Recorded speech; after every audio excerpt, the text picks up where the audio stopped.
പ്രിയപ്പെട്ട കുട്ടികളെ, കഴിഞ്ഞ എപ്പിസോഡിൽ ഞാൻ അതീന്ദ്രിയ ജ്ഞാനത്തെക്കുറിച്ചും ആറാം ഇന്ദ്രിയത്തെക്കുറിച്ചുമൊക്കെ പറഞ്ഞിരുന്നു.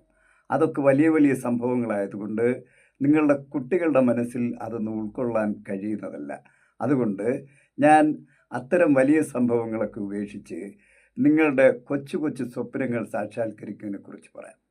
ഉദാഹരണത്തിന്, ഒരു 6 or 7 വയസ്സുള്ള ഒരു പെൺകുട്ടി നീന്ത് പഠിക്കണമെന്ന് ആഗ്രഹിക്കുന്നു എന്ന് കരുതുക.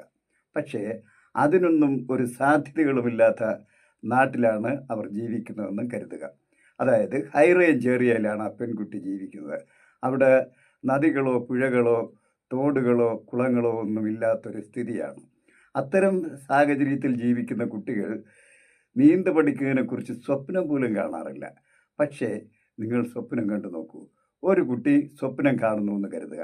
ആ കുട്ടിയുടെ പഠന സമയവും കളിയുമൊക്കെ കഴിഞ്ഞ് ഒറ്റയ്ക്കിരിക്കുമ്പോൾ ആ ഏകാന്തതയിൽ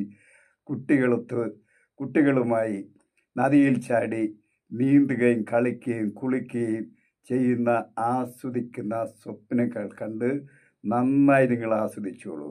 ഒരു തവണയല്ല, ഒരുപാട് തവണ, ഒരു ദിവസമല്ല, ഒരുപാട് ദിവസങ്ങൾ നിങ്ങൾ ആ സ്വപ്നങ്ങൾ കണ്ടോളൂ.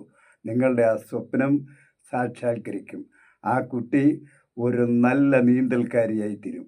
അതെങ്ങനെയെന്നല്ലേ, അതിനെക്കുറിച്ച് ഞാൻ അടുത്ത എപ്പിസോഡിൽ പറഞ്ഞുതരാം. നിങ്ങളെൻ്റെ ഈ വീഡിയോ സബ്സ്ക്രൈബ് ചെയ്തും ഷെയർ ചെയ്തും ലൈക്ക് ചെയ്തും എന്നോടൊപ്പം സഹകരിക്കുക. Good bye.